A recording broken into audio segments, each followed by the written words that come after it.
Welcome to the podcast of MotorWeek, television's original automotive magazine. MotorWeek is made possible by Cars.com. Here's your MotorWeek podcast host, John Davis. Hello, and I'm glad you've joined us for MotorWeek's 25th podcast. Around our table in Studio C today is road test producer Brian Robinson. Hello and welcome. Our writer, Shamit Choksi. Ahoy, John. And our associate producer, Ben Davis. Hello. We'll have our lightning round, and also we'll take a look at our MotorWeek mailbag. But let's get right into the hardware. Brian Robinson, you just came back from the preview for the 2010 Acura ZDX. Yes. What is it, and did you like it? Well, if you're familiar with the BMW X6, it's basically an Acura version of that vehicle, which means a crossover with coupe-like styling, sedan practicality with SUV versatility. Boy, you sound just like a PR person. I'm sure I got that right from the press kit. But basically, it's an empty nester type vehicle for people that love to go out on weekends and spend their money on antiques and want to be comfortable. Compared to the X6, it's got room for 3 in the back seat. Versus the X6 has just the room for 4. For two front and two back.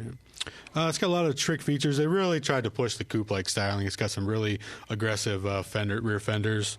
The rear door openers are hidden kind of in the C-pillar, so you really have to know they're there to even know it's got a rear door. It's got their super handling all-wheel drive. I would say it doesn't handle quite as well as the X6, but pretty darn close, and it's a much better daily driver. It's got a much better ride to it. That X6 can be kind of a rough ride daily driving, but it's got the super handling all-wheel drive. It's got a panoramic glass roof. Goes the entire roof is one big glass panel. It's kind of nice. We did the preview up in Manhattan, and it drew quite a crowd. Everywhere we went up there, it was trying to shoot people away so we could shoot the thing. I would have never guessed that these 5-door crossover coupe-like utilities would have become a trend. But we've got the X6, we've got the Venza from Toyota, we've got the ZDX. I think there's more of these coming. FX, Infinity FX. There you go. I see Aztecs on the street now, the Pontiac And Aztecs. I take them in a whole new light. Yeah. They're everywhere now. You're right. Look at the roof line of an Aztec. Yeah. Oh, my goodness. They were way ahead of their time. I see him. That's one way to put I see it. him in a whole new light. Interesting vehicle. I mean, it's obviously a niche vehicle. Do they give you any idea of how many they think they're going to sell? No, they didn't. They don't. Honda generally doesn't like to give projections on how many they sell. Obviously, it's going to be a limited production type thing, but It's based on the MDX and built in the same plant. correct. And it's all about style, really. The interior, typical Acura, is very simple and luxurious. But they got some. It's got. I wouldn't say it's a tight-fitting interior, but it's definitely a somewhat cocoon-like. A lot of leather and a lot of the current generation MDX has been very popular with women drivers, but not as popular with men drivers as the older ones. And I guess the ZDX is kind of answering that. It gets for the guy who wants a little more sportiness in their crossover utility, but still wants some usefulness. It appeals to that. It's the trunk. It was this cargo area is pretty neat. It's all of it is square box shaped, and it's really nice, nicely carpeted. It's sounding more like the Aztec every day. Yeah. But then it's got the floor. There's doors under the floor, and you can remove the 2 side panels, and you can fit a lot more stuff in there. So really smartly designed interior. Yeah, and it feels very roomy. Price-wise, compared to the X6, what do we They wouldn't release pricing, but I would say it would come in definitely less than the X6. Yeah, it could be $5,000 to $10,000 less if they follow the history. 7 or 8, I think, would be a good guesstimate. Thanks, Brian. Yeah. Okay, this one's open for everybody. Now, there's a new car. I'm going to set the stage. There's a new car coming from Suzuki. It's called the Kizashi. This is a production sedan and they've been showing us a bunch of concepts over the last several years that look nothing like it, but this sedan has got elements from it. Suzuki's kind of been on the skids. Their sales are way down. It's not just the economy, but they really haven't had a whole lot of new product, and a lot of their dealers have gone away. Their motorcycles thrive, but their car division here in the U.S. is having problems. Here comes this new sedan. It's kind of an in-betweener. It's not as big as a Camry or Accord, but it's larger than a Corolla or Civic. They're billing it as their first all-wheel drive capable sports sedan. You can get it in front or all-wheel drive. And we were very lucky enough to have one of the pre-production models in here a few weeks ago and really give it a thorough testing. So what's the verdict, everybody? Did you like the car? Do you think it fits its niche? Is it going to help Suzuki get out of a hole? Who wants to start? Well, I'm not sure it'll help him get out of the hole or not. It was a very good-looking car, I'll say that. Really a pretty car. Stunning. Yeah. As far as track performance, I can't say I was overwhelmingly excited by that. We had the four-cylinder engine with the CVT, which wasn't exactly exhilarating performance. But as far as styling, like I said, interior was very nice, very luxurious. So very premium, very much more upscale than anything they've done before. Like Kia Century, and I think it had rear seat, side airbags, a lot of upmarket. His 8 features. airbags. Yeah. The car, it's like neither feast nor foul. It's not a pure family car, and from our performance, it handled very well up to about 75-80% from looking at what everybody said at the track.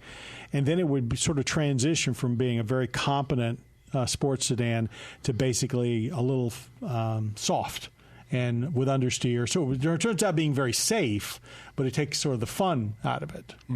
And power-wise, it was certainly no screamer. Do they have a V6 coming, or is that maybe I don't one? know. Okay. They've got a hybrid coming that will get better fuel economy, but even this one's rated very well, 2330, I believe. And I think it's a very, very competent effort. Ben, did you have anything to add? I thought it was a great-looking car as well, and the wheels in particular complemented the car beautifully. And it almost I compare it directly to me. It brings up cues of Mitsubishi Lancer through the front and specifically the wheels. But I would definitely cross-shop the two. The size-wise, I should say, they actually, when I looked up some of the stats, it fits right between the BMW 3 Series and an Audi A4, which if you're trying to be a sports sedan, that's a pretty great place to be. I think it's... Besides the name, which I have trouble pronouncing. Yeah, well, the name, we didn't touch on this, means something great is coming. So, I think the Kizashi's a nice effort. I don't know if it is the actual great thing that's coming or if it's saying something great is coming soon after this, but it's kind of if it's indicative, if it's indicative of what Suzuki's got planned, the products are going to be much more upscale and more interesting than what they've been doing. Right. So I wish them well with it because I think it's a very, very competent vehicle. And frankly, when you look around Asian products, what's your competition? Acura TSX, that would be the big competitor, and that with a four-cylinder hasn't done that well. So I don't know. Maybe I'm not so sure there's a market for a four-cylinder sports sedan, but I should say we don't know the price of this car yet. And the rumors are that it will be a base price of $20,000, which will make it a screaming bargain if they do that. So we'll see. But very interesting car, Suzuki Kizashi. Okay, our last vehicle we're going to talk about on this podcast, the 2010 Audi Q7 TDI. This is the turbo diesel version of the big Audi Q7 utility. And who wants to start? Is it the right application for a diesel or what? Yeah, I would think big SUVs need diesels more than anything else, and we seem to be getting more and more German diesels in lately, right. And I love them. They're quiet and smooth. They're fast. They're just a joy to drive. And this is a almost 6,000-pound vehicle, isn't it? Yeah, it's almost 3 tons. It feels like it too. Yeah. Fuel economy, what do we get? 20. 20, like which 20 compares to change. about 15 that we got with the gas, with the V8. They're claiming a 600-mile range per tank, Right. which is pretty impressive. I didn't really feel you can feel the weight. Granted, it's definitely heavy, but mostly you feel it off the line. Once you're on a back road or an open highway, it feels, it'll dwarf itself from behind the wheel, much like an A8 will, really. This has got a urea injection system, so it's like the Mercedes systems that we've seen where you have that separate fluid that has to be put in occasionally. BMW. And BMW too. Right. Any thoughts about whether or not Americans are going to adapt to that, or is it a big issue since we're talking very premium vehicles? I think we're going to have to eventually. I think we're going to get more. I think the companies are really pushing them, and rightly so. I think it's the right product at the right time. You can buy that stuff now in almost any auto parts store. Yeah. That surprised me. So it's readily available. You should never have to fill it anyway. It comes with your normally scheduled service, and it should last. Until the next oil change or whatever. Yeah, and they will top it off for you. The thing that they said you might have to top it off if you do a lot of towing and really working a lot like that. A lot of hard labor. Again, the only problem with diesels in this country is right now fuel prices are down, but they could go way back up. But I guess if you're in the market for this kind of premium vehicle, maybe that's not such a big issue. Mm-hmm. I'm glad to see more modern, super clean turbo diesels enter the market, and let's just hope they start trickling down a bit to the lesser price models. Although right now it looks like they're going to stay pretty much at the high end. You need to see the V12. You need to see the V12 option in this Q7 over here in the U.S. V12 is Q7. Plus, everything starts out at the high end and then it trickles down. Right. And that's been the trend. So. Although that's a topic for another show, whether it's going to be diesels or hybrids. I think the Japanese have now voted for hybrids. Yeah. There's room for both. Yeah. Okay, let's go on to what would normally be our lightning round, where everybody gets a chance to weigh in. And this is an interesting question that a lot of people are not aware of. Here's what's going on. There is a bill that's being debated in Congress. It's called the Right to Repair Act. And basically what it says is if the act passes, independent repair shops will have access to the technical information, all the technical information and the tools and so forth that automakers usually reserve just for their franchise dealers. So that when a vehicle is new, even when it just gets out of warranty, if you have something unusual to fix about it, most repair shops can't do it because they don't have the information, the computer programs, the test equipment, and the tools to do it. This would make all of that available to the independent shops. The question we have is, should Congress pass this law? Should automakers be forced to give that kind of information to independent repair shops, or is this an infringement on automakers' intellectual property rights? Because I should say that if this goes through, a lot of car company technology could be exposed to their competitors. At least that's one argument against it. A lot of industrial spies are going to go out of business, too. Well, that may not be such a bad thing. But what do you think about it? All of us sit around this table work on our cars in one time or another, and we all use independent repair shops. That's true. I'm reluctant to say I think that repair facilities should have access to this information, but I can see the other side of the coin where another aspect of manufacturers is that once this information is divulged and these independent repair shops are doing these repairs, they might not do them to the appropriate level of quality that a dealership would do, and that would lead to breakdowns, which would lead to reliability issues associated with that brand because of repairs that aren't done by qualified technicians. Maybe with the right tools, just by having the right tools and by having the technology doesn't necessarily mean that these people should be fixing these vehicles. Why is this issue coming up now? Well, it's been an issue for a long time because more and more of the cars now, or everything on a car is computer controlled, and most of the independent shops just aren't capable. They don't have the interfacing and stuff to interface with the car to figure out what's going on. They're relying with a lot of, I wouldn't say old-fashioned, but say rudimentary computerized tools. And there's a lot of people think it's restraint of trade. I guess my feeling is that I don't think they're going to have to give this away for free. They'll get to charge for it. And I'm not so sure a lot of repair shops will jump in all across the board. I can see somebody, if somebody is a specialist in one brand, say they only work on Toyotas, I can see them going in and buying it so that they can keep current. But it almost would only be after the warranty runs out. I mean, because till the warranty runs out, somebody's going to take it back to the dealer. So we're really talking about information that may be 3 to 5 years old by the time a local shop wants to pick it up. So you have to ask yourself, why isn't that stuff available without a law? Because it's no longer new anymore. So I hate to see a law, but I think the automakers ought to be proactive and make this stuff available and avoid this kind of situation.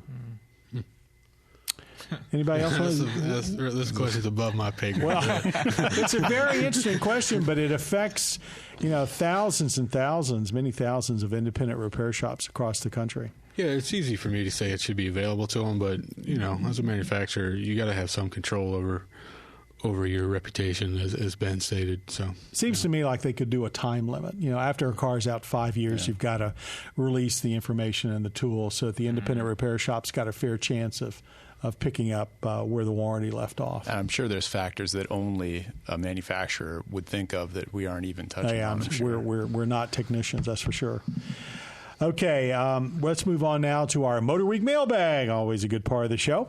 And if you've got a question you'd like answered on our podcast, why not visit our website at motorweek.org. You can submit a question, and if you're chosen, we will make sure you get by first-class mail a free MotorWeek T-shirt. It's awesome, too. You definitely want one. There we go. A little response there.